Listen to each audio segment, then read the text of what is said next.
Good morning students. I welcome you all for the class. Today in this class we are going to discuss regarding memory management. So memory management in the sense what do you mean by a memory and how we are going to manage that memory and what are the different techniques we are going to manage in that memory, all the things we are going to see in this memory management. And this memory management is one of the important functionality of operating system. Fine. So the operating system has many functionalities, but the five major important functionalities are: the first one is the process management, next one is memory management, disk management, scheduling, security. All these things are the functionalities of the operating system. So in the last unit what we have discussed is we have discussed regarding the process management. So it is also one of the important functionality that is going to be performed by the operating system. In this class we are going to discuss regarding the memory management, which is one of the important functionality of operating system. So before going to that memory management in detail, let me give you a few brief introduction regarding this memory management. So first of all, what do you mean by a memory? Fine. What do you mean by a memory in the sense here? So we'll be going to discuss this memory management.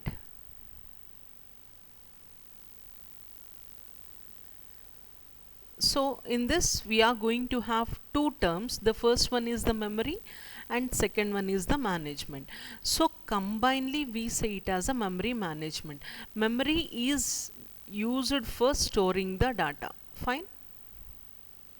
Management is how we are going how how we are going to store that data. So together we call it as a memory management.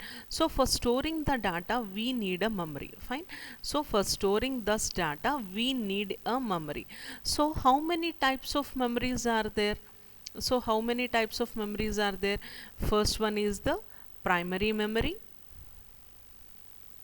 second one is the secondary memory. So these are the two different types of memories we are very much familiar with. Fine. But suppose when we are going to see why we are going for these many memories, in the sense suppose if we consider a memory, if we are going to consider a memory, what the thing we'll be going to look for. So we are going to look for the memory should be high. Fine. The capacity or a storage capacity should be high. But what a computer needs, suppose if I am going to say that I'm having a computer, right? So this is my computer. So I basically say that a computer mainly needs two things. The first one is the CPU. This is the important thing in the, this is my computer. So the first one is the CPU and the second important thing is memory. Fine. If these two we'll be going to take options between these two. Fine. Suppose when we are going to have this computer, CPU computer along with the CPU and the memory. So what are the things we are going to look over here? So what were the things we are going to look over here, in the sense when we are going to do anything? So what are the functionalities we'll be going to see, or else what is the main criteria of this memory? So what is the main criteria? What is the main criteria of this memory? So we'll be going to, the first criteria is we'll be going to see the size of the memory, and we'll be going to see the access time, and we'll be going to see per unit cost. When we are going to buy a computer, so when we are going to buy a computer, we are going to see these three things. These criterias we'll be going to see when we are going to buy a computer, right? So the size should be, the memory size should be high. the access time should be low and per unit cost should be low. Fine. But when you think in a real time, so do we get all these three things in a one system? So a computer with high memory, with the low accessing speed, and with the low per unit cost, do we need, or do we get all the three things in a single system? Obviously no. Why? Because suppose if we are talking regarding the memory, if the memory size is large, so if the memory size is large, then what about the accessing speed? The accessing speed is going to be less. Why? Because accessing speed, in the sense, like if you want to fetch any instruction, suppose if you want to fetch any X instruction in this memory, so if I want to fetch this X instruction in the memory, if my memory is large, it is going to take much of the time in order to fetch this X instruction. That means if we are going to have large memory, then the access time is going to be high. But what we need, the access time should be low, searching time should be low, and the size of the memory should be high. It is highly impossible to get these two things in a single system. So in order to overcome this, what we are going to do is we are incorporating different types of memories. So that means like here the CPU is there, and after CPU, like we'll be going to have the cache memory. We are going to have the cache memory, and after the cache memory, we'll be going to have the main memory, and after the main memory, like we'll be going to have the secondary memory.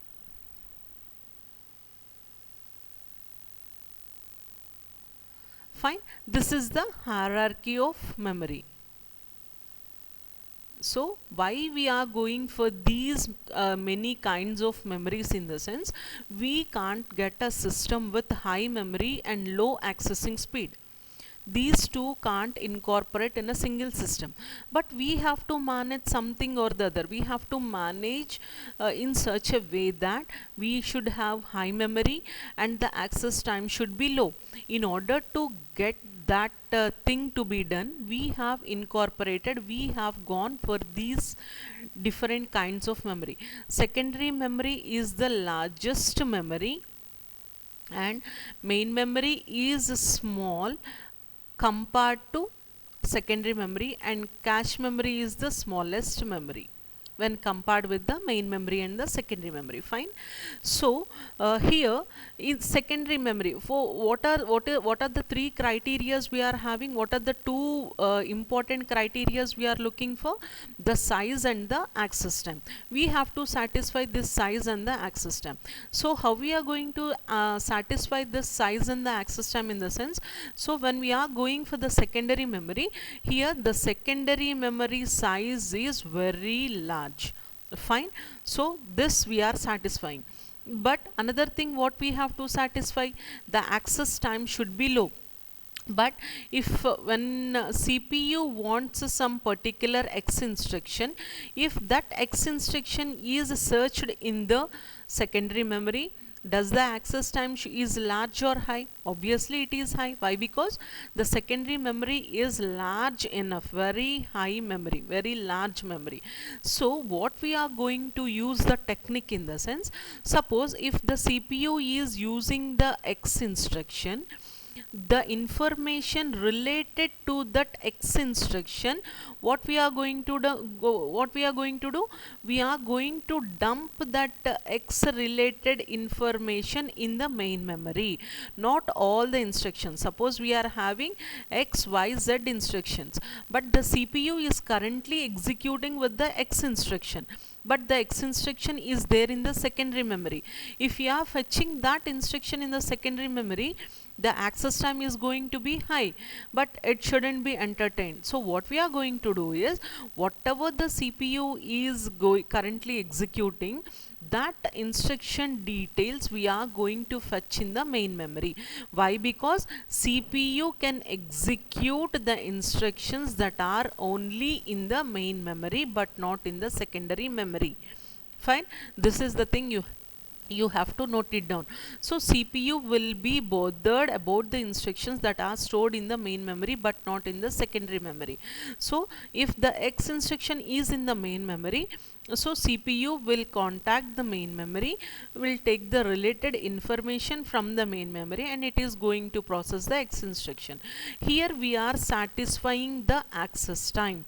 So here the access time is low. Why? Because the main memory is small. So searching in a limited amount of memory, the access time is going to be very low. But when it comes to secondary memory, searching in secondary memory, the access time is going to be very high. So here we satisfied the two criterias. Is it not? The first one is the size. Okay, the size of the secondary memory is very large, so that we can accommodate any number of instructions. Fine, that we have satisfied. First the thing we have satisfied. And the second thing is access time.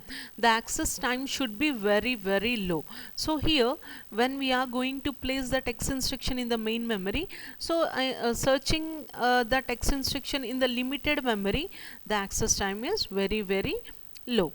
So this is the way why we are incorporating these many instructions. And again, here we are incorporating the cache memory also. Cache memory, we say it as the fastest memory. Why we are saying that it is as the fastest memory? In the sense, it is very small when compared to main memory. So here in cache memory, so repeated instructions are going to be placed in the cache memory. So frequently used instructions, or we can say repeated instructions, are going to be placed in the cache memory. So this is the hierarchy. So cache, main memory, and the secondary memory. First CPU will fetch in the cache. If that particular instruction is not there in the cache memory, then it will be going to fetch in the main memory. So if that instruction is not there in the main memory, then it will not fetch in the secondary memory. CPU never fetches in the secondary memory.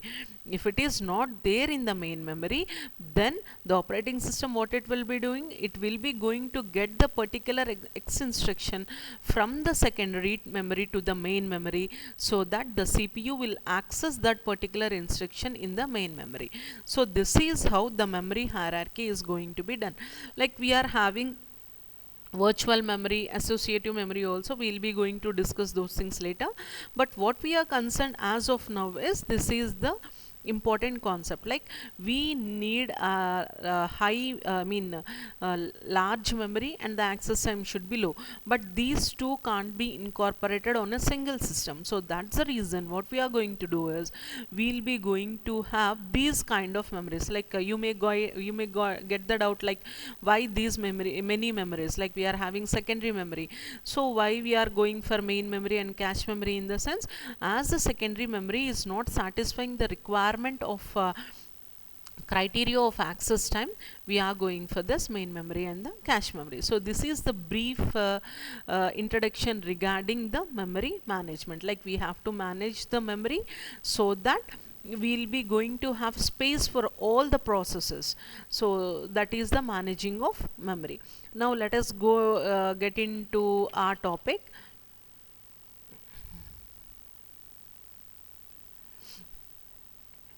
So memory management is the process of controlling and coordinating computer memory. Fine.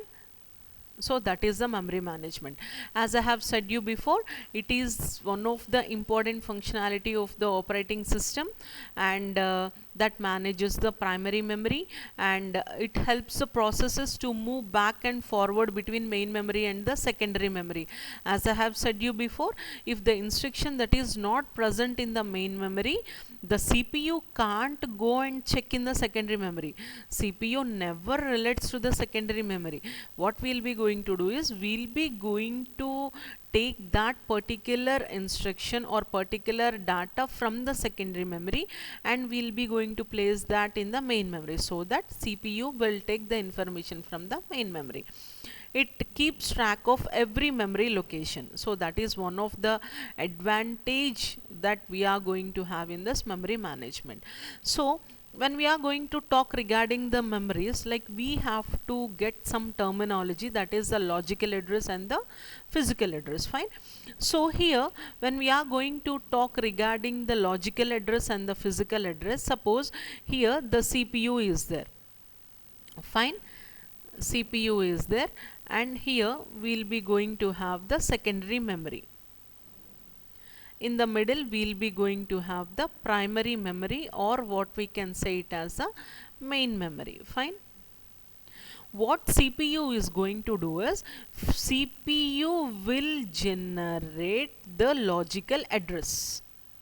CPU will generate the logical address. Logical address in the sense, CPU generates, suppose if I need some X data, that X data is there in the secondary memory.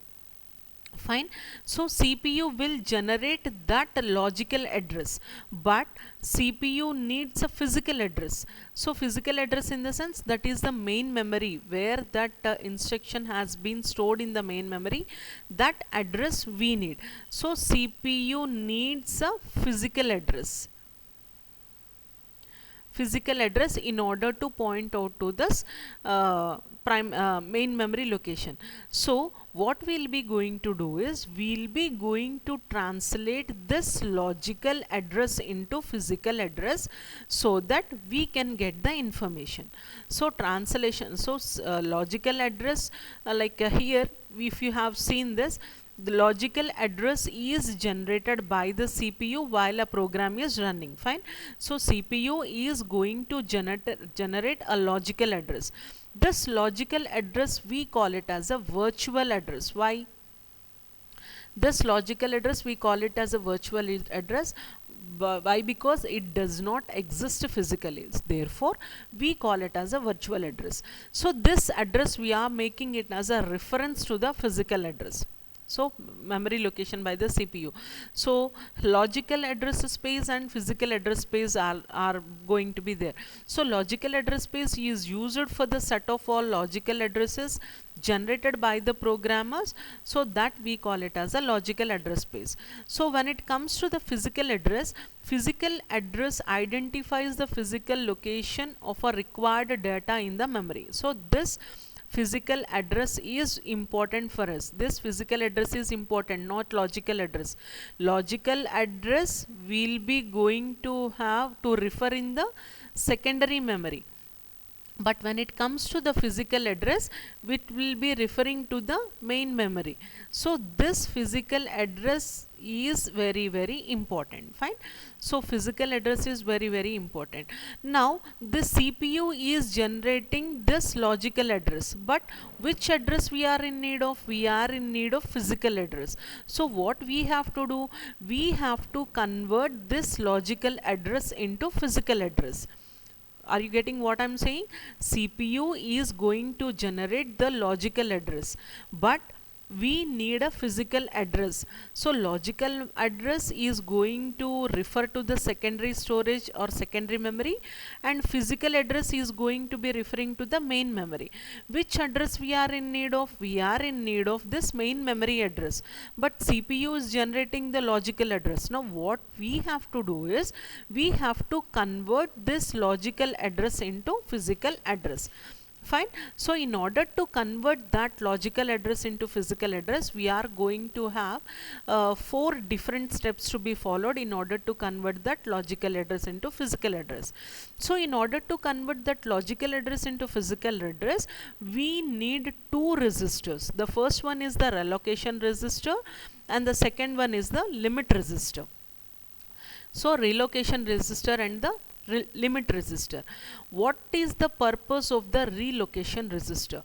The relocation resistor stores the base address of the program. Base address is nothing but the starting address of the program. So that is the purpose of the relocation resistor. Limit resistor in the sense, to what limit that instruction can hold. So if with that limit exceeds, it is unauthorized. So I'll be going to tell you with an example. um,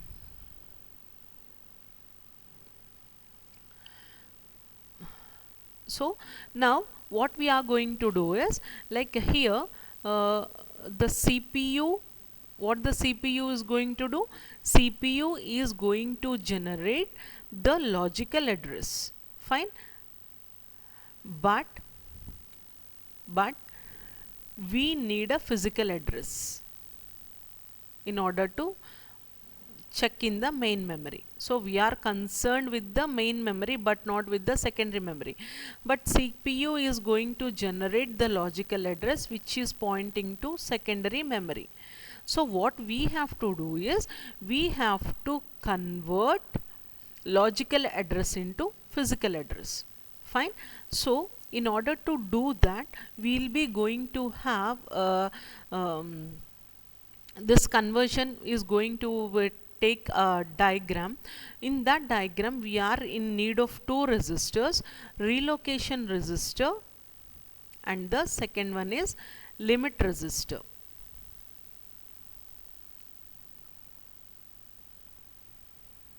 So what this relocation resistor will hold is, it will be holding the base address. Relocation resistor is going to hold the base address. So base address is nothing but the starting address. Fine. Suppose I'll be going to tell you with an example. So we'll be going to have the secondary memory. We'll be going to have this main memory, and we'll be going to have a relocation resistor. We'll be going to have a limit resistor, and we'll be going to have the CPU. What the CPU will generate? CPU will generate logical address. CPU will generate logical address. Fine. So this logical address is going to be converted to physical address. So logical address, what we have to do is, we have to convert that logical address into physical address. Suppose in the secondary memory, suppose CPU needs some 52 instruction. CPU needs some 52 instruction. I'll be telling you in the diagram itself. So see here. So this is the translation of logical address into physical address. Fine. CPU generates the logical address. So here we'll be going to have secondary memory. Here we'll be going to have secondary memory.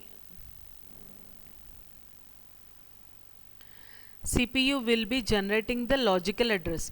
So here, so my program is there here. So this is my program.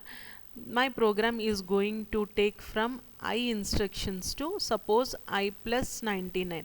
100 instructions are there in my program. Fine.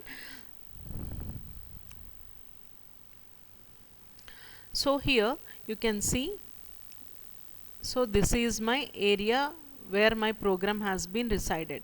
Suppose CPU wants some 52 instruction. So relocation resistor in the sense, so here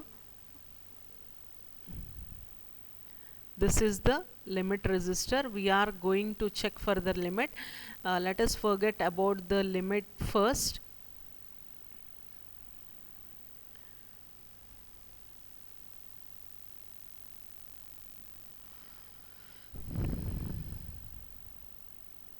Fine.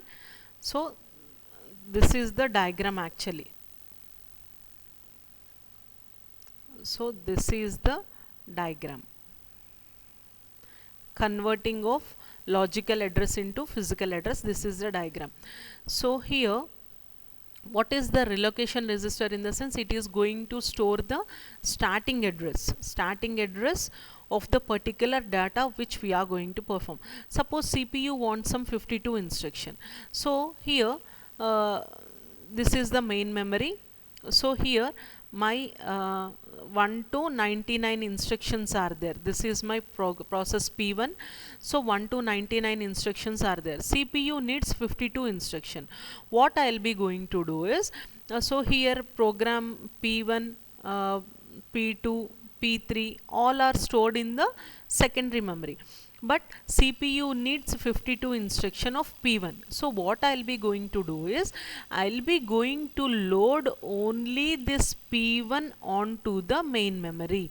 I'll be sorry, P2 onto the main memory. I'll be not going to load P1. I'll be not going to load P3. Why? Because CPU is currently executing P1 instruction, so that I'll be going to load this only P1 instructions from main memory, secondary memory to the main memory. Fine. So here the relocation register, in the sense, relocation register, suppose here the starting address of this P2 program is 100. So this relocation register holds the starting address. That means in relocation register we'll be going to have the address of 100. I want 52 instruction. Fine, I want 52 instruction. So here suppose the limit of that particular register, this P2 is, limit is, suppose if it is 150, the limit of this instructions are 150. Or else suppose I have said that 1 to 99 instructions are there. So here the limit is 99. So here the limit register is going to hold 99. So CPU needs 52 instruction. Now here it will check 52 is less than 99. Yes, 52 is less than 99. Then we'll be going to proceed. So this 52, here the 52 will come. 52 is going to add with the 100. Fine. Now 152. So here now the point location is 152, where my particular exactly 50-second instruction was located. In this way, even though the CPU generating the logical address, so we are going to convert that logical address into physical address by making use of limit register and the relocation register. So logical address is going to point to the secondary memory, but CPU can't execute the data in the secondary memory, so that has to be loaded onto the main memory, where that is to be loaded, and from where that instructions is to be fetched, in the sense, by making use of this relocation register and by making use of this limit register. This limit register is totally used for the security purpose. Why? Because this P2 program consists of 99 instructions only. 100, 101, 102 instructions are related to P3 program. Suppose if I have given, instead of in place of 52, if I have given some 102, if I have given some 102, 102, in the sense, this instruction falls in P3 module, but CPU only executes P1 module. P1 is going to be currently executed by the P1 module. But instead of giving 50-second instruction, if I have given 102 instruction, this 102 instruction falls under P3 module. If I want to access this, it is an unauthorized access. I don't have permissions now. So now here the 102 instruction is going to be coming here. This 102 is less than 99. No, it's wrong. Wrong in the sense, a trap is going to be generated. Why? Because here the P1 limit is from 1 to 99 only, and P3 limit is 100 to 200. Now I have given an instruction of 102 instruction which falls in P3. But CPU is currently executing P1 only, but I am trying to access the data in P3. So in order to eliminate that unauthorized access of another data, like we are going to make use of this limit register. Limit register in the sense to what extent that data is going to be hold. So starting address and the limit. So by making use of these two registers, we will be going to provide security, as well as we will be going to convert the logical address into physical address. Logical address is generated by the CPU, that is going to be point to the secondary memory. Physical address is going to be read by used by the main memory. But what address we need is, we need a physical address but not the logical address. So now what we have to do, we have to convert that logical address generated by the CPU into physical address. How we are going to convert? Logical address is 52, so here 52 is there.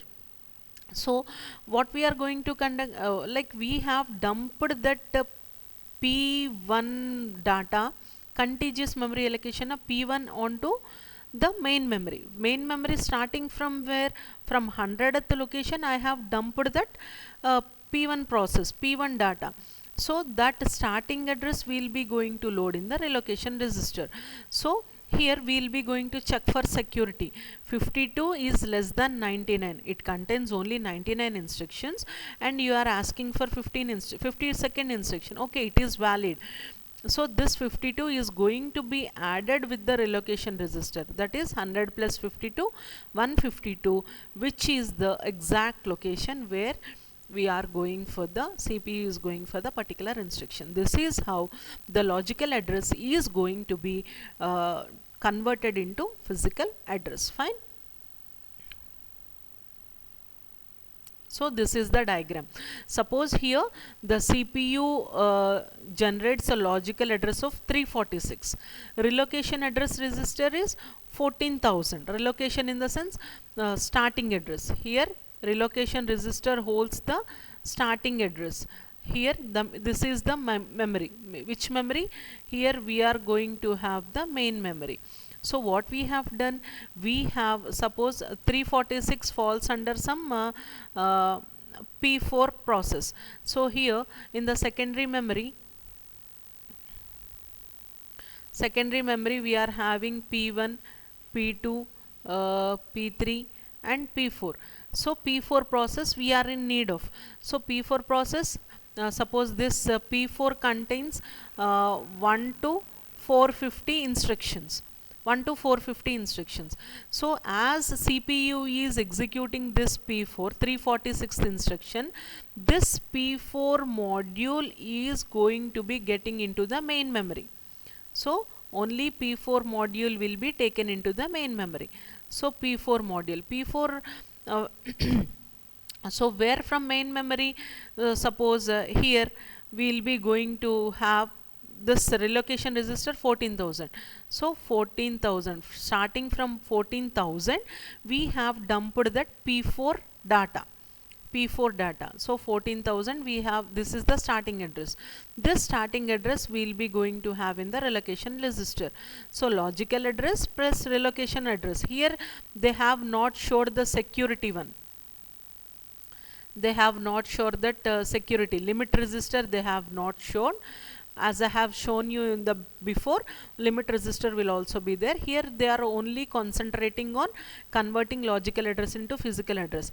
Logical address is 346, but in main memory the data is present in 14,346. That is relocation register plus the logical address. Combinedly we will be going to have the physical address. This is how we will be going to have the conversion of logical address into physical address.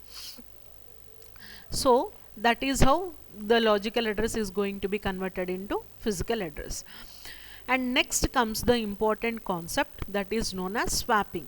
So in the previous example also we have seen, and you also know very well swapping. So what do you mean by a swapping?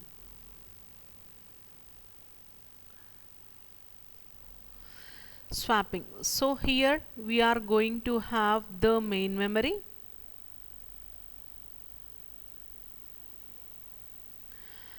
and here we are having secondary memory.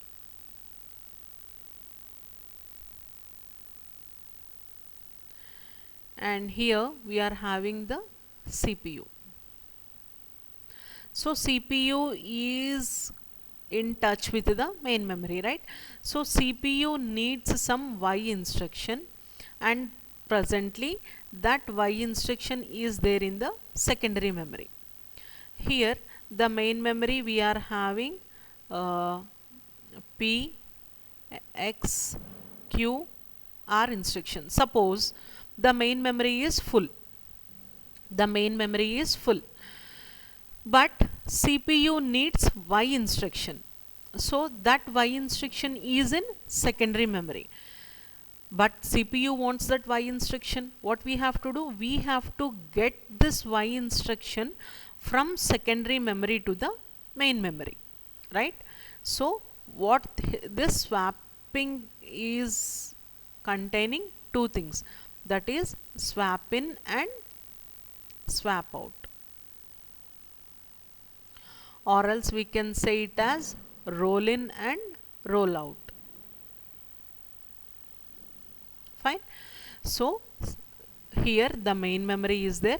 Here the main memory at present it was full, but the CPU is in need of Y instruction. That Y instruction is there in the secondary memory. Now what we have to do? We have to get that Y instruction from secondary memory to the main memory, right? So what is the process is, so this what we will be going to do is, so among P, X, Q, R is not using for much of the time. R is not using for much of the time. Now we need a Y instruction. What we are going to do is, we'll be going to swap out this R instruction, and now swap out in the sense like this R instruction is not present now, and we'll be going to swap in this Y instruction. Swap in this Y instruction. So this swap in and swap out process, we call it as an swapping. Why swapping is that much important? In the sense, when the memory is full, we can't do any of the action, but the CPU needs a particular instruction urgently. What we have to do is, we'll be going to check the main memory, that which process is not being used for the much more time.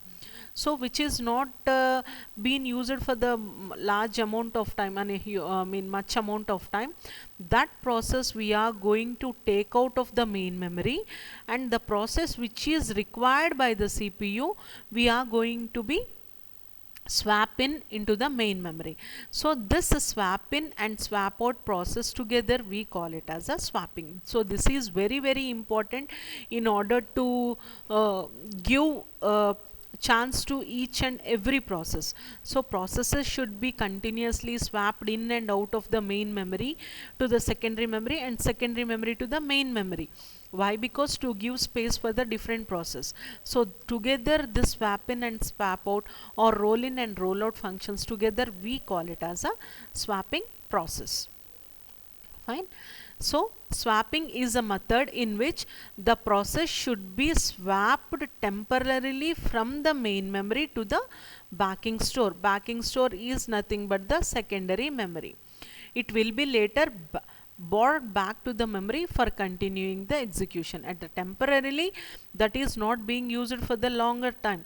So what we are going to do is, we will be going to keep that process which is not being used temporarily to the backing store, that is secondary memory, and the process in which the CPU is required urgently, that means Y instruction, we will be getting from the secondary memory to the main memory.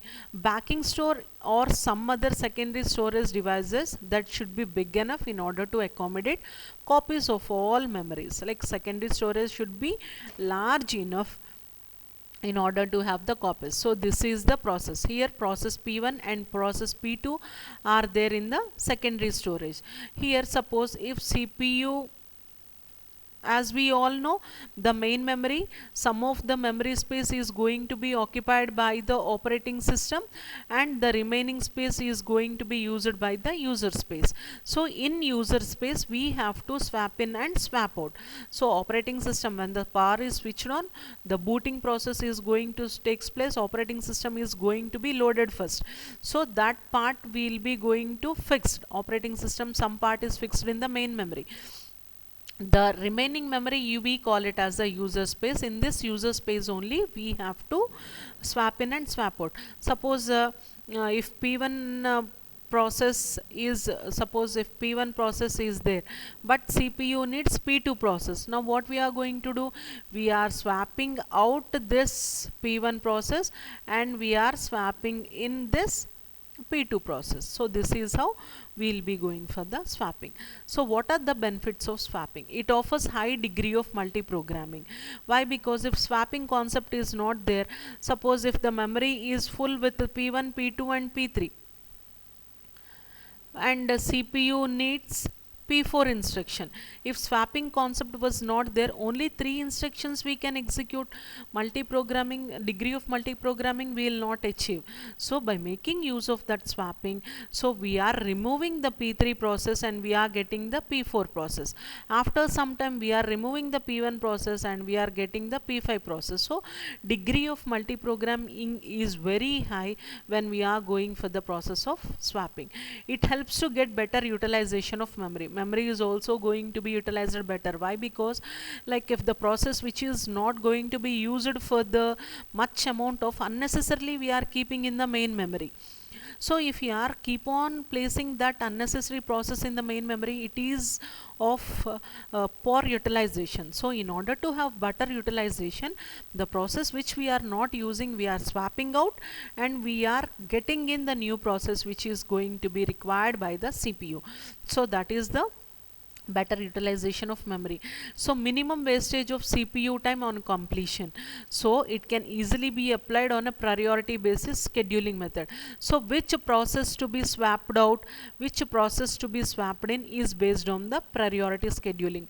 So swapping out in the sense, so first come first serve. If you are going to take, if P1 enters first, that has to be swapped out first. Like that, based on the scheduling algorithms also, we can swap in and swap out of the processes, so that in order to have the better memory utilization.